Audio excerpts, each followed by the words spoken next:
man. Welcome to the Mr. Bill podcast. I know we've been meaning to do this for a while, and I'm a big fan of the Kilohearts plugins. And I was told by George in the email that you are the main DSP person for Kilohearts. Is that correct? Do you just want to maybe tell people a little bit about yourself, who you are, what you do?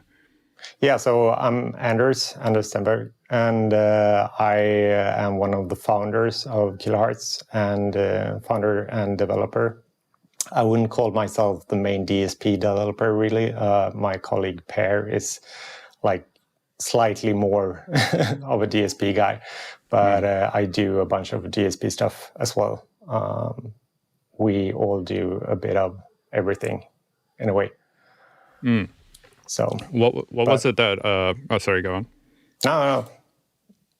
I was going to ask what was it that led you to founding Kilohearts or co-founding it? What was this sort of story of Kilohearts beginnings?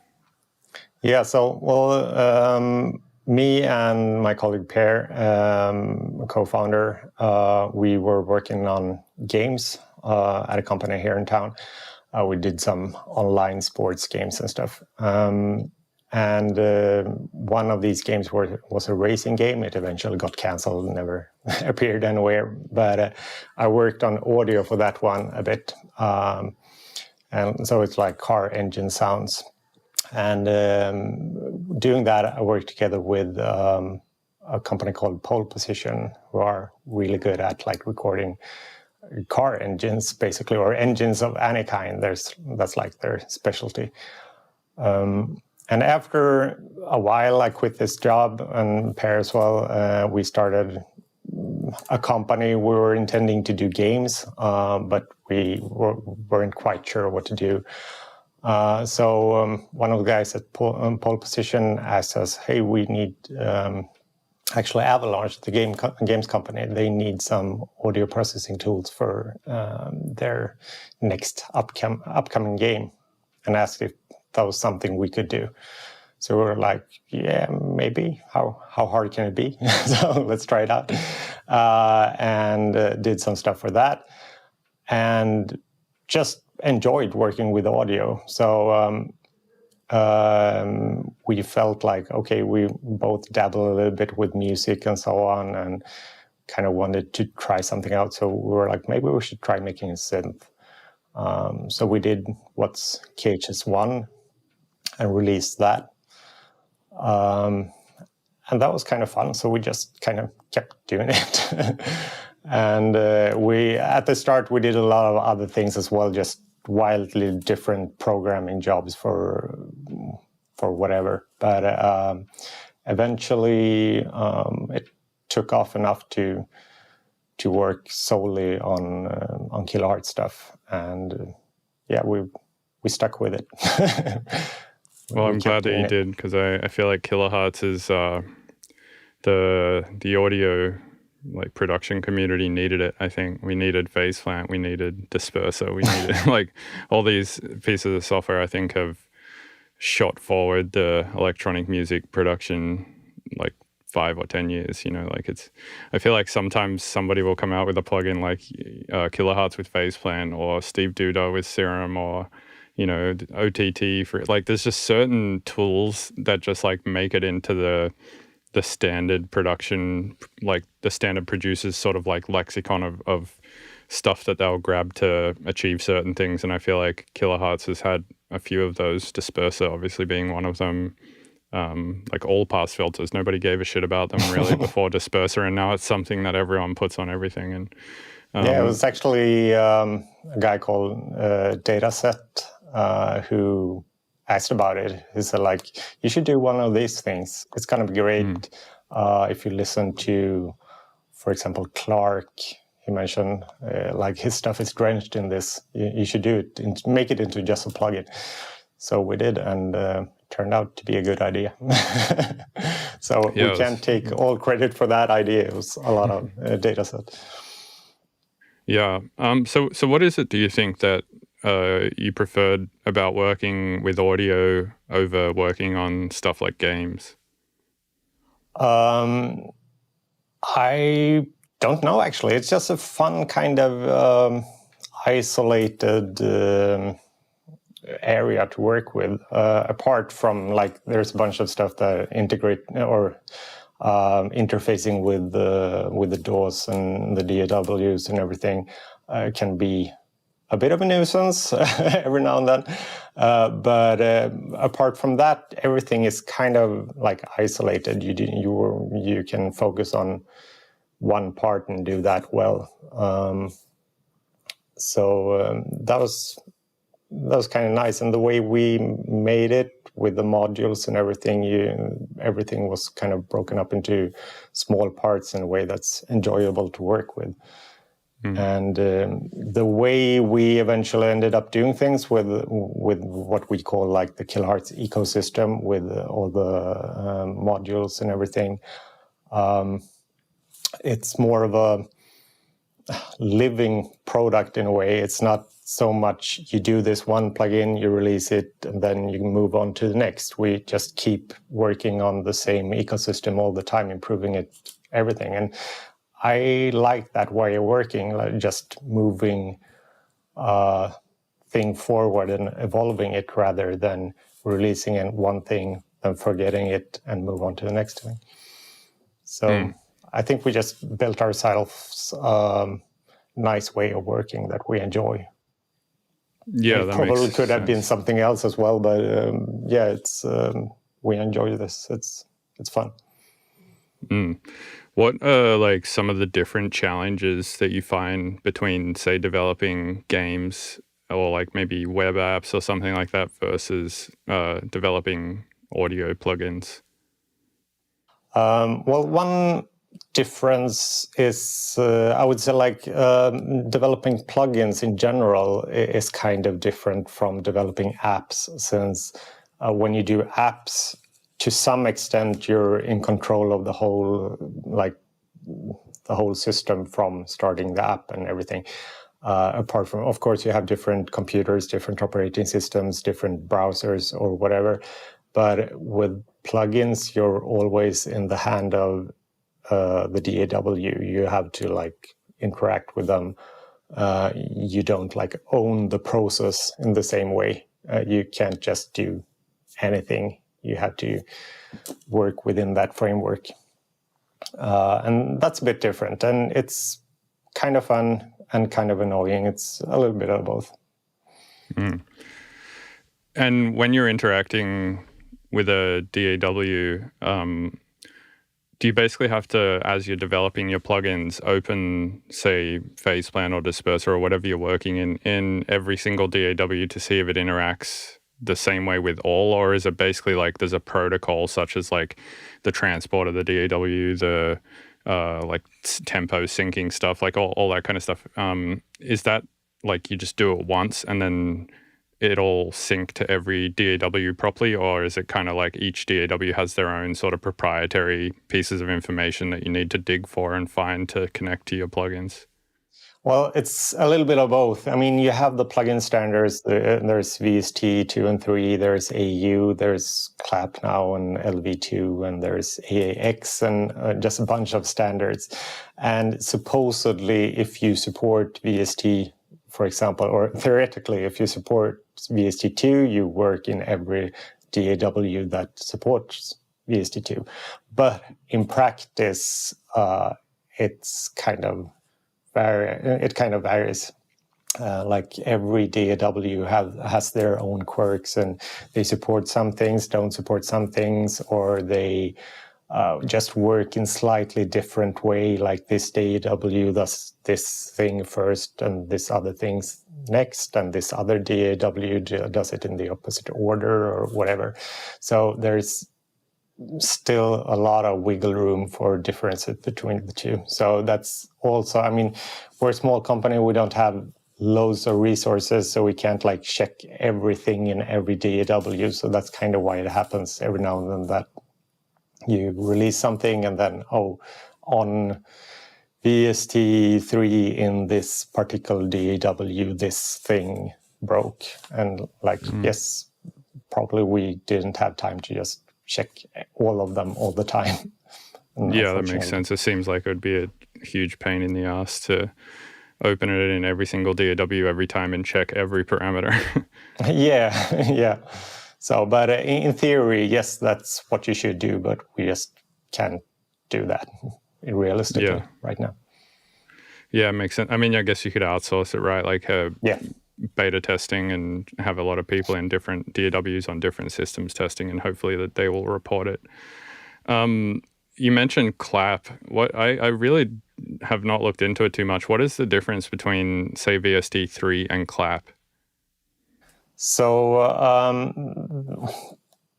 part of it is more of like political difference, that VST is bound to Stenberg and it's licensed to them. So you have to have like a SDK license from Stenberg, while clap is totally open. It's an open format. You can do, anyone can interface with it freely, and in theory contribute and in general help developing the format.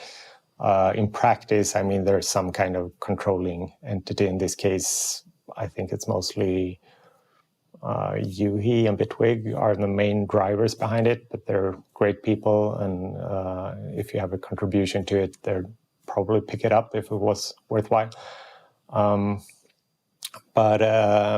So that's like one thing.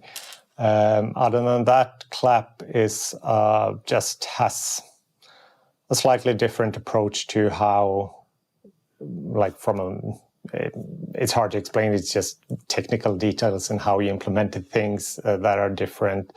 Some like one thing, some like another thing. I wouldn't say one is necessarily better than the other. It's just different ways of doing it. But it does have some cool features with like polyphonic modulations, and I know they have some upcoming things they've been talking about, like resource management on a plugin level and things like that. That probably can be cool. So I think clap is great. It seems pretty great, and we're not supporting it yet. I think we probably will at some point. No promises, but it seems reasonable to do that at some point. It just seems nice. Nice. So you mentioned with VSTs you need a Stenberg SDK license. Does this mean that does this license cost money? No, it's you have to like apply. I honestly don't remember, but you kind of have to like apply for it or something. But I don't think it costed anything. It was just, and I think most people. I mean, the SDK is still freely available. You can do things. I'm not sure they would ever like go after anyone not having a license. I'm not sure, but interesting. Yeah, that would be kind of crazy if it did cost money. That means like that would mean every time a plugin comes out, Stenberg's getting a kickback, which I was not aware of. But if that's not the case, no, it's no like financial kickback like that, and it's pretty open and free. It's just that ultimately it's controlled by them in like how it evolves, what changes are done, and so on is controlled by them. That makes sense. I'm curious what goes into a plugin company. Like, what different roles do you need? Obviously, you need like developers, and I'm assuming you need like a few different kinds of developers, like somebody on the GUI side, somebody on the DSP side, and probably other ones too. And then obviously you need marketing, you need artwork, you need like somebody to do the web stuff. Like, yeah, I'm curious, like how many, like what are the roles at Kilohearts, and who takes care of what? Yeah, so like for any smaller company, at least when you start out, you kind of have to do everything. Like everyone does everything because you can't really have a dedicated guy for everything. But right now we're 3 developers. We all do a bit of everything on like development side. I'm going to just count here so I don't forget anyone. We are George, who was here earlier, who does a bunch of video marketing and just video content and stuff like that. We got Stu, who does other marketing and social stuff. We have 1.5 working on web, part-time, one part-time. And we have another of the founders, another pair. We have 2 pairs in the company, and who does like business management stuff. But he originally, he's a UI and UX designer, so he does a bunch of that stuff as well. And then we have Linus on support mainly, and a bunch of sound design and general content curation and things. So yeah, we're 9, 8.5, 9 people, and 3 developers out of that right now. Right. And is your day-to-day role is mostly plugin development stuff then, like DSP stuff? Yeah, well, actually, the DSP parts are actually kind of the minority of the plugins. UX and UI and just everything, making everything work in a smooth way and get the workflow right, and everything about that is actually kind of more work than the DSP in a way. The DSP is more complex in many ways. There are some tricky hurdles to get over to make things work and sound good, obviously. But in general code amount and amount of work, there's actually more in the UI. Yeah, that kind of makes sense. Yes, my role is just developing plugin and the installer and stuff like that. Right. I know that a lot of plugin developers will download like essentially the equivalent of like samples for a music producer, in terms of like they'll download just a flanger that's already been written and then sort of integrate it into their thing, and they'll download a filter that already exists and just integrate it into their thing. I'm curious, how much of that do you do, and how much do you develop things from the ground up? Because I know that it's possible to sort of like, I don't know if this is exactly the case with Serum or other plugins, but I know Steve Duda said that he didn't do the oscillator because he said it was too complicated, so he got somebody to do the math for the oscillator. I think he did the rest, but then I know some other plugin companies, they will like kind of just like take a bunch of open source code or something like that exists for the oscillator, the filter, the whatever, and they'll sort of just like put it together and then create a UI for it to create some plugin that works together with all of these different, I don't know what you would call them, packs or whatever code. It's like you said, it's kind of common to license stuff from others. Either use open source stuff, but I'm not sure if there's that much available, but that you can just freely use. But it's definitely common to like license libraries and source from others. We actually don't really do that, not because of like we think that's wrong in any way. That's a great and usually a good like business decision to do, because it's probably a good idea in a lot of times. But we enjoy just doing the things, so we'd rather figure it out how to do it ourselves, just because it's what we enjoy doing. So all of it, apart from some graphics rendering stuff that we're using for actual rendering of the UI, pretty much everything is our own stuff. Yeah, that's all. I mean, that's why it all sounds quite unique, I think. And yeah, so, and whose idea was it to make Faceplant? Was it kind of like a collaborative idea, or was there one person who came up with that? It seems like almost you had that idea first, and then you did all of the effects, and then had all of that to throw into the plugin later. So it seems, was that kind of the way it went? Yeah, kind of. Originally, we did like first the synth KHS1, which was the first plugin we did. Then we did Faturator, I think was the second plugin we did, and then Disperser. At that point, we didn't really have much of a plan. We just did whatever came up. But then we intended to make like a bigger plugin.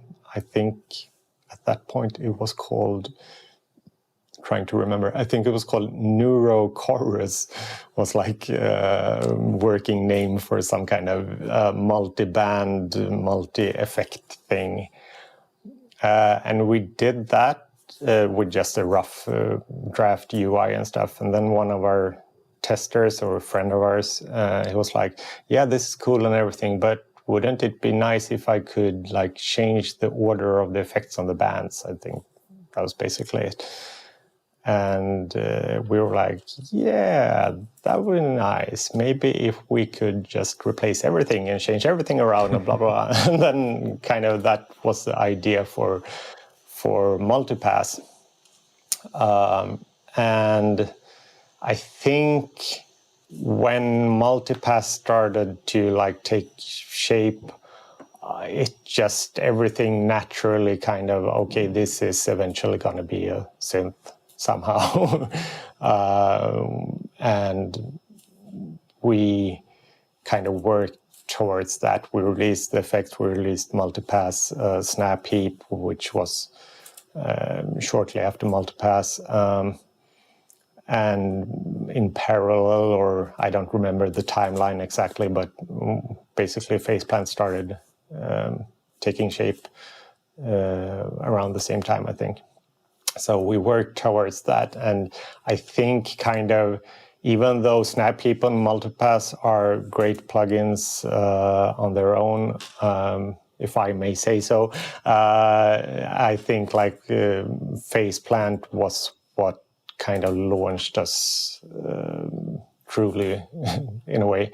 That was our turning point as a company, basically. It's an impressive synth.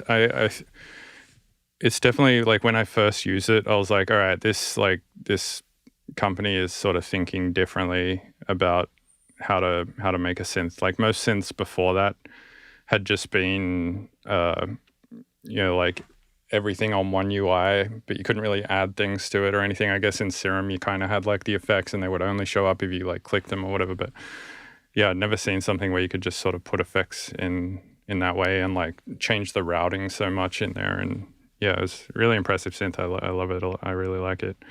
Thanks.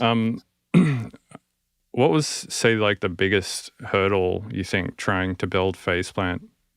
Do you remember like what maybe the most problematic parts were for it, or what the most difficult stuff was to do?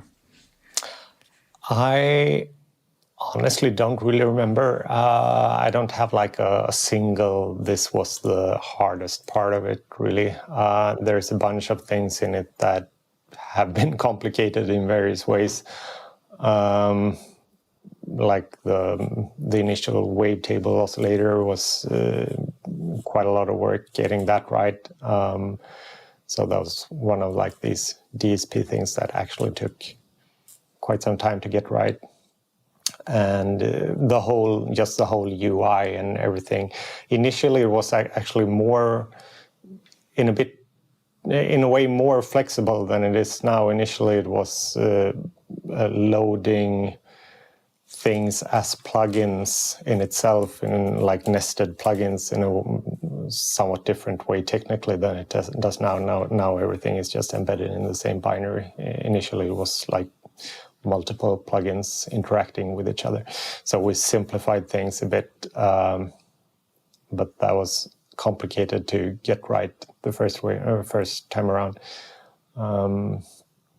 Yeah, I think just usability in UI has been, it's a constant thing we work on. If you look at the oldest screenshots of like, I don't remember what the first release version was, like 1.5 or I don't think we actually released the 1.0. I'm not sure. It looks pretty different from what it does now. And we kind of envision it like that we just keep evolving it and making it like into a better and better product, hopefully, over time. Yeah, I got to imagine that's kind of tricky, because then you've also got to make sure that it works with older versions, right? Or Yeah, vice versa, like somebody can upgrade and then open their old session and the old faceplant patches work with the new stuff that you're adding. And yeah, exactly. So it kind of puts a little bit of a lid on what kinds of changes we can do as well, since you always have to be able to like migrate from the old stuff to some extent at least. But so some things, some choices, I don't have any specific example, but I know there are like choices for parameter ranges or just things that we maybe did a bit of a poor choice initially, but now we're kind of stuck with it because it's hard to change it now. It definitely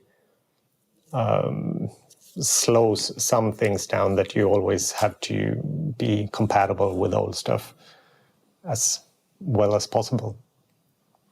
yeah, it makes sense. So obviously, like in like the last year or something, AI has become a pretty big deal. And I assume that, I've seen AI be somewhat worked into some plugins, and just machine learning in general is starting to become more popular in music tools in general. I'm curious, where do you see the future of plugins going? Like, what do you envision? Well, I don't really know where it'll go. It's hard to predict, like if it'll keep going or if it's stagnating and will like plateau over time, or what'll happen to it. We haven't really dabbled with it ourselves. I don't think anyone here has that much interest in it, really, to be honest. It's like, it's cool stuff. Cool things can be done with it. There's some dubious ethical problems to get over with it, like using existing material and everything that like that for training it and everything. But I think we're just watching from the sidelines. We'll see if that means we'll be overrun by AI in a while or what happens. I don't know, but we don't really have that much interest in it right now, at least. Yeah, I kind of agree. It's hard to tell if we're just on the exponential part of the AI curve, or if it's just going to be a linear curve that like keeps getting more and more insane. And I think a lot of people seem to think that here's where we are right now, and it's just going to continue getting more and more and more insane at the same rate that it is right now. And if you think that is the case, then yeah, it's scary where we're going to be in 2 years, 3 years. But yeah, it also could be an exponential curve. Like we could be just like taking off really steeply on this curve, and maybe it'll plateau, like you said, in a year or something like that, and we're just kind of going to have this new thing that can do a little bit of extra work for us or whatever. yeah, I don't Hard to know. tell. I think it's. I mean, seeing the discourse about it, it's kind of as everything is kind of polarized. That some are like, "Oh, it's the worst thing ever," and others are, "This is going to be the best thing ever." And I feel a bit more nuanced about it. Like, it's cool for some stuff right now. Even now, it's cool for some stuff. I'm not sure it's actually worth it right now, or even like ethical right now. But yeah, we'll see. Yeah, I agree with you. There's a lot of ethical shit going on. Like, for example, a lot of these apps coming out like Udio and Suno and stuff like that, or OpenAI or whatever. It's like I'm like pretty sure that most of them have trained their models on just data that they've scraped from YouTube or Spotify or whatever. And obviously, I can't prove that, but I believe that's probably true. Sorry to OpenAI if that's not true. I mean, there is no law in place right now to say that you can't do that. It's like a gray area, right? So I feel like people are just doing it now, and I'm really curious to see what happens once laws get passed to these companies. Are they just going to get like aggressively ban-hammered, or are they just going to get a kind of slap on the wrist, and they're going to be like, oh, you didn't know there was no law. You technically weren't breaking a law at the time, but yeah, it's definitely questionable at the moment. Yeah, I think I'm mostly just not touching it right now, I think. Smart. Yeah. We'll see. Well, separate from AI, where do you see the future of plugins going anyway? I don't know, really. It's hard to predict. I think you would think that we're like really into every plugin and know exactly what's going on with everything, but in a way I feel like it's hard enough keeping up with our own stuff, so it's hard to keep up with what's happening around.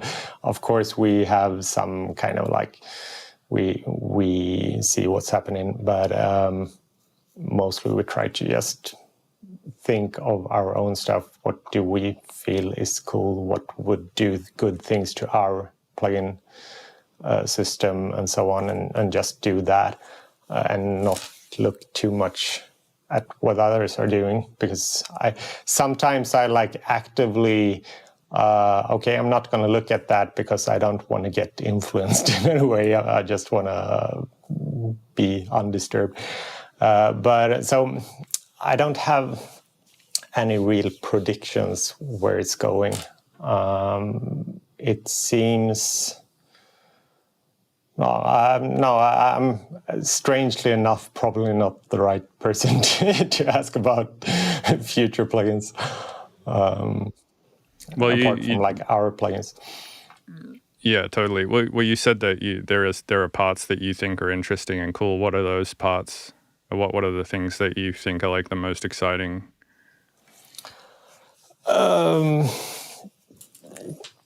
Well, I don't have a good answer, really. I'm just pretty focused on... this sounds like I'm just going to talk about our things. I won't talk about other things. That's not at all. But I just don't look around that much. I look at... Oh no, I'm talking about your plugins. Like with Kilohearts, like you said that there's things that you think would be cool for your plugins or interesting for your plugins. I'm just curious what you think they are. Yeah, I think for our stuff, it's mostly about just keep evolving the plugins as they are. We have, like we've talked about show times before, we have talked about like things like additive synthesis or just getting into other kinds of synthesis. We have ideas for new effects. We have ideas for just better ways of interacting with it, just improving workflow. So I think, yeah, just general improvements on things and adding whatever pops up that we feel like, oh, this feels like it would be a good idea for Faceplant or for Multipass or whatever. Mm. Have you ever messed around with concatenative synthesis, or have you messed around with making any tools for that, or used it at all? Sorry, for what kind of synthesis? Concatenative synthesis. Oh, I honestly don't know what that is. So it's where you take a folder of sounds or a corpus, and the plugin is able to, and then you give it a target, so like a sound that you want it to recreate, and then it can look at that corpus of sounds, like that folder, and it can rebuild the target sound using parts of all of the waveforms of the corpus. Oh, okay. Yeah, so, yeah, no, I haven't looked into that. It sounds like a kind of cool idea. Sounds like in games there's like animation matching and stuff like that, where you feed a system with animation poses and stuff like that, and it can find something that makes sense for for a certain movement. I guess it's a similar thing, but for audio, like finding things that make sense out of a corpus of audio data. No, I haven't looked at it. It sounds like an interesting area. Yeah, the way I think about it is it's kind of like it's like creating a mosaic painting or whatever out of a bunch of different pieces of audio. It's like a collage, something like that.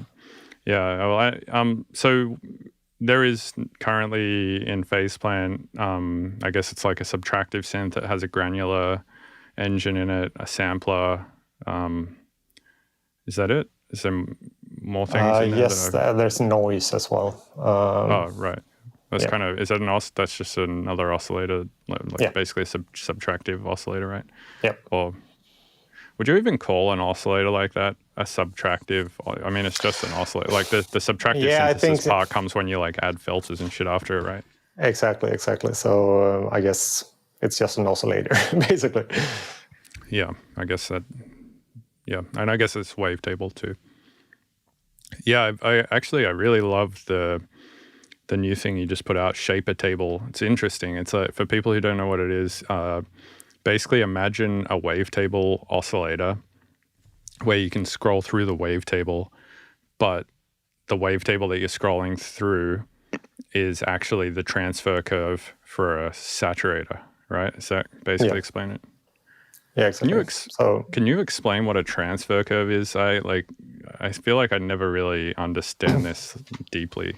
Well, I think it depends a little bit about what you're talking about, because transfer curve is a term that can be used for multiple things. I'm not sure which one is actually correct, but like I'm talking about the one in WaveShaper, the one there, basically it maps amplitudes from one value to another. So if you put 0 into it, 0 comes out. If you put 0.5 into it, maybe 0.7 comes out. Basically just a mapping curve of amplitude. So a shaper that wouldn't do any changes would be just a straight line mapping one value to the same value, while a shaper that does something obviously adds some shape to it. The reason I talked about transfer curves is there's something called transfer functions, which is typically like the frequency response of something, and that's a somewhat different thing.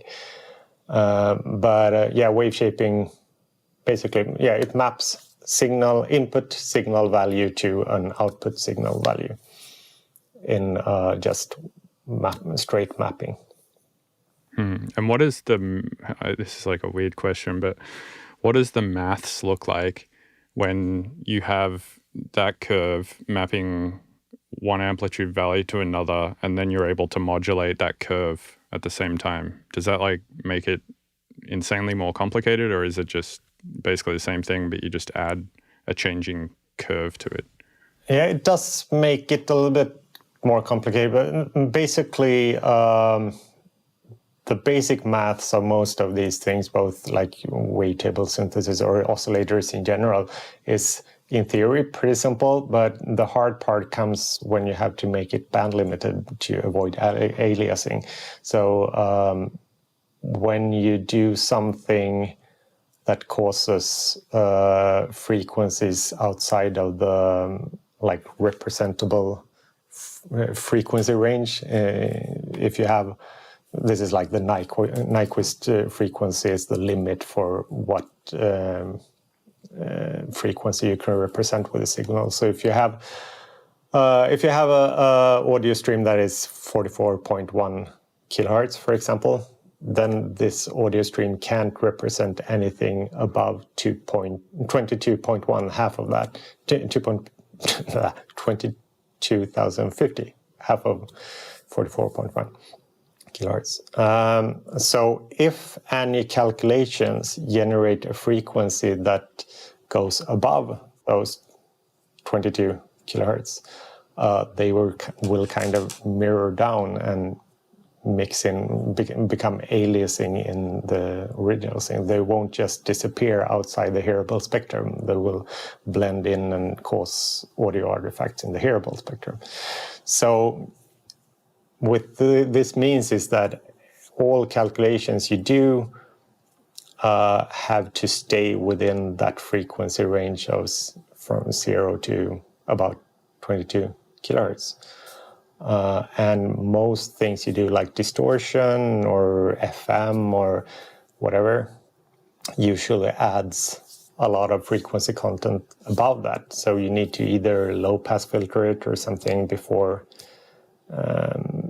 in various ways. So that's most of the complexity comes out of that, just doing that in a good and performant way that doesn't mess up the sound.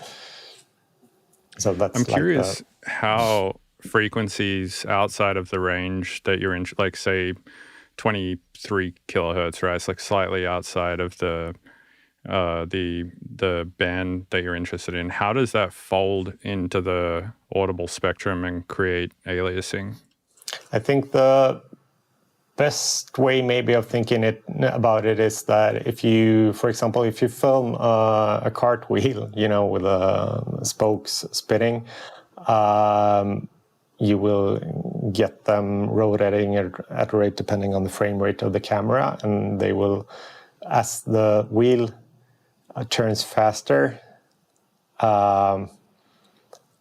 it will eventually sync up with the frame rate of the camera, and when it goes even faster, it will start rotating backwards instead kind of look like it's rotating backwards. And it's basically the exact same effect, that when it gets too fast, the sample points will start skipping past the cycles of the audio kind of, and it will look the same as a slower version of it. Not the best explanation, but that's kind of how it folds back. This makes sense because, okay, so the way that I understand the Nyquist theory or theorem, whatever it's called, is that the reason why you can only have half of the sample rate that you're working at, so like you said, if you're working at 44,100 kilohertz, the highest frequency that you could possibly produce is 22,050 kilohertz. 22,050 hertz. Yeah. And the reason why is because you obviously, to produce one cycle of that frequency, you need a positive and a negative part of it, right? It needs to complete one cycle, and that's why it's half, because your sample rate, one sample is just the positive part of the waveform or the negative part of the waveform. So that makes sense. Yeah, you're right. It's kind of like a frame rate thing with a camera. Yeah. So I've never really thought about it that way. But. A sign at 22,051 hertz, like slightly above, will look exactly the same as the one at 22,049, I guess. So they're indistinguishable. So it's the same signal. So that's kind of how it folds back. I'm gonna have to sit and think about that. Yeah, it's quite a lot easier to if you actually look at some graphs about it, and there are a bunch of great clips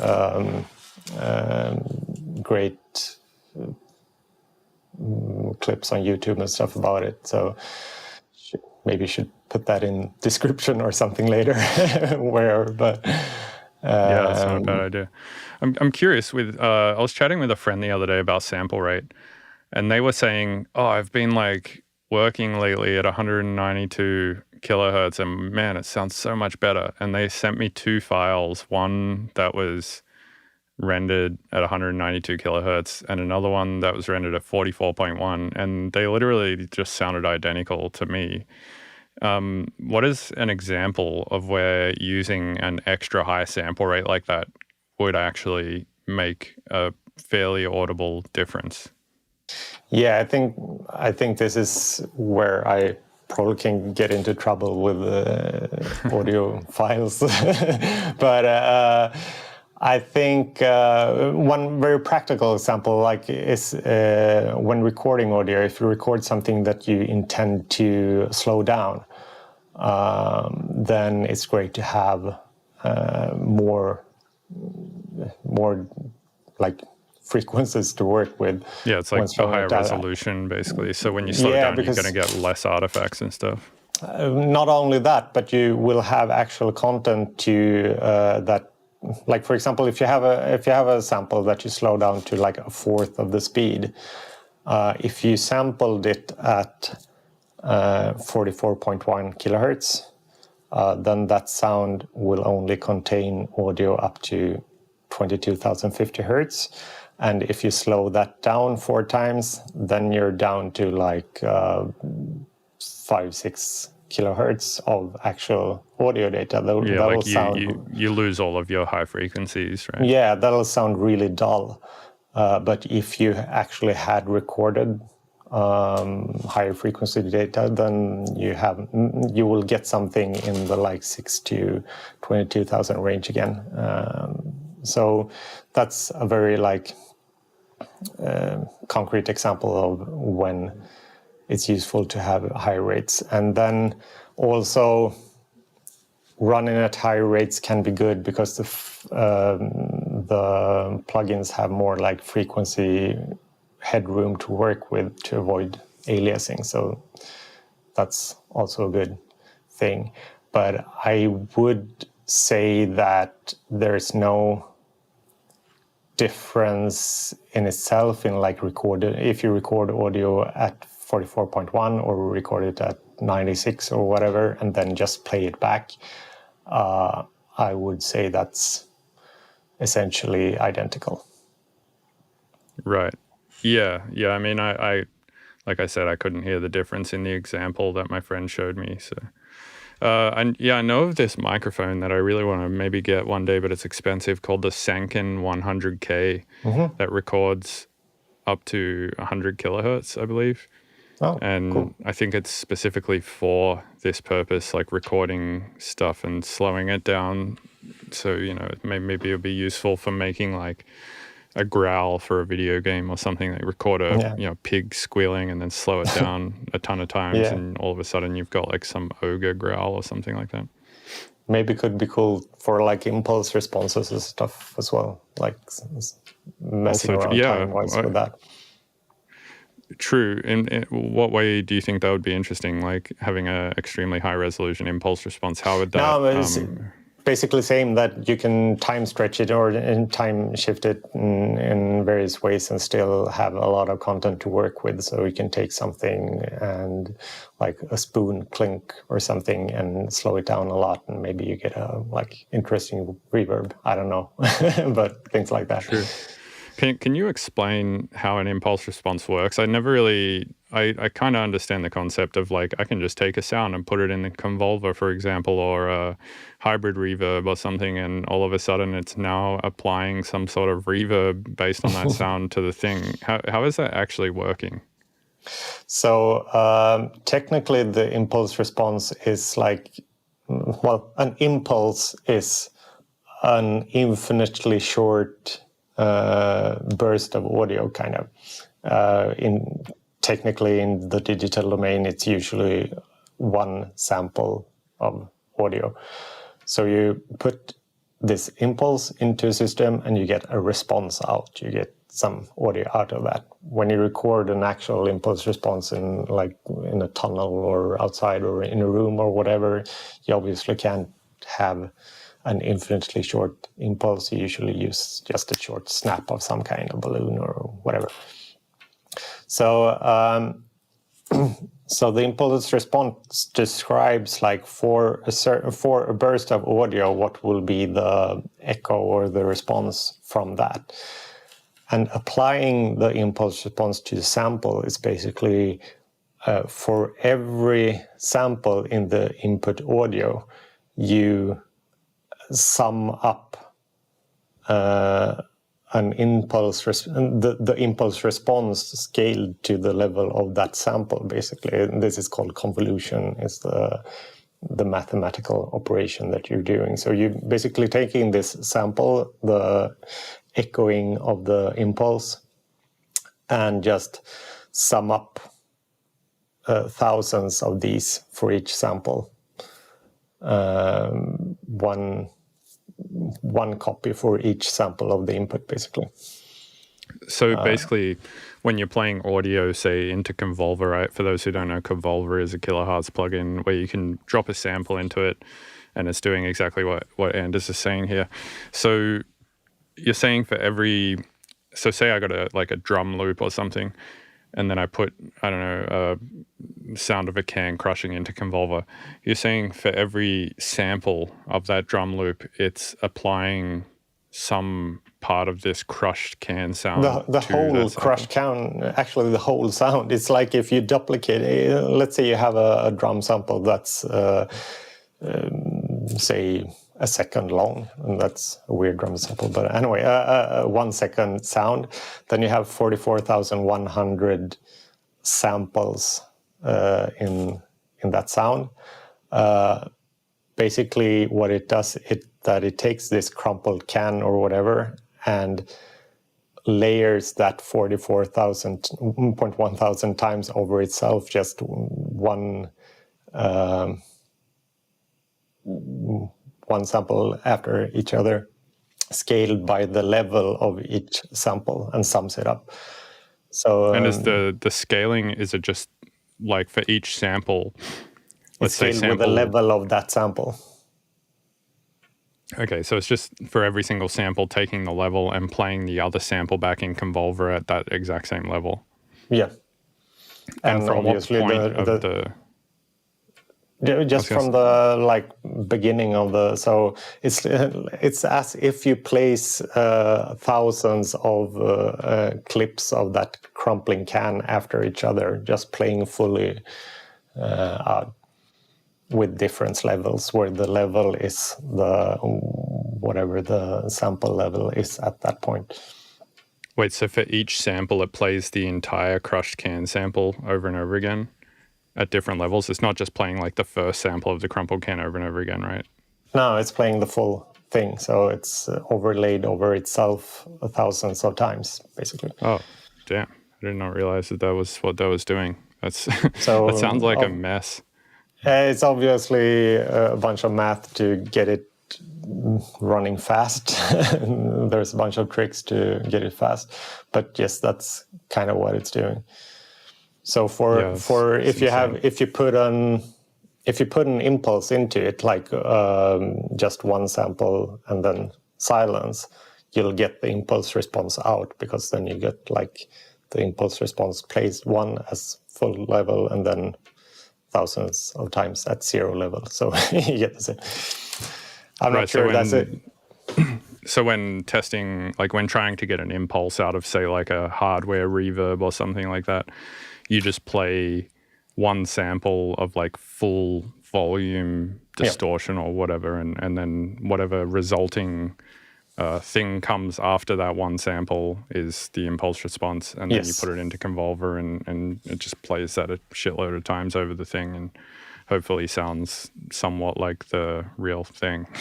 Exactly, and it can replicate things quite well. It can't replicate non-linear things, but basically any linear system can be replicated with an impulse response.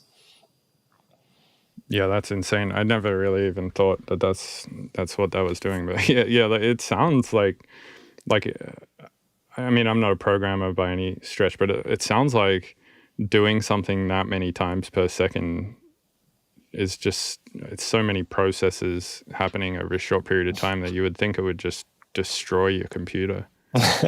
Yeah, but there are tricks to do it faster. We're doing it using FFTs in various ways, a chain of like a cascade of FFTs in various sizes and stuff, in a way that makes it performant and with low latency. Yeah, I tried to learn about FFTs recently. I watched a 3 blue, 1 brown video about Yep. it, and my brain just breaks. I've tried to I think it's learn one. exactly. Sorry, go on. Yeah, I think it's one of those things where it's, if you want to get really like to the bottom of it, it can be infinitely complicated, but it can also be kind of simple if you just go straight to what it's actually doing and what's actually happening. But What is the getting them, most, like, the simplest explanation that you can give of an FFT? so the Fourier transform, FFT stands for, it's for fast Fourier transform. So Fourier transform is a transform that changes data from the time domain into the frequency domain and vice versa. So if you take a sample in the time domain, which would mean like a regular sample, and you do a Fourier transform on it, you get data in the frequency domain, which is essentially what you see in like a spectrum analyzer. And the fast Fourier transform is just a way of doing this digitally in a fast way. Basically, it's an algorithm for doing it cleverly, and there's a bunch of variations on it, but it's just ways of doing it cleverly. The straightforward way, it's a lot of like redundant operations that if you fold it in various ways, you can just skip a bunch of them and reuse a bunch of calculations. And so the FFT makes it reasonable to use for real. But the actual technicalities of how the Fourier transform works is kind of complicated. Yeah, no, I bet. I feel like the amount of maths that you need to know, I feel like, for this shit is insane. My math is like horrible. I dropped out of math in year 9 or something, and like basically the moment that it was not essential for me to do math anymore to like get my school degree or whatever, I stopped doing it. I just did not like it when I was younger, but I kind of kicking myself for that now because it would be useful to understand a bunch of concepts more deeply, such as this one. Recalculate BPMs and stuff. So. Yeah. I mean, there's calculators for that, but it's like just it's not so much doing the practical calculation, more that I just wish that I understood this stuff on a like more inherent, like in an intrinsic, like deeper level, so that I didn't have to just so like I hate getting to these points and then being like, oh, my brain's breaking, like just will not calculate. I cannot understand this. But yeah. There's also a lot of like misconceptions about how things works, especially with like sample rates and bit depth and what does what, and it's kind of common to see weird ideas on how things work, and some are hard to know even if you do know these things. It's hard to like know for sure exactly how it works. So.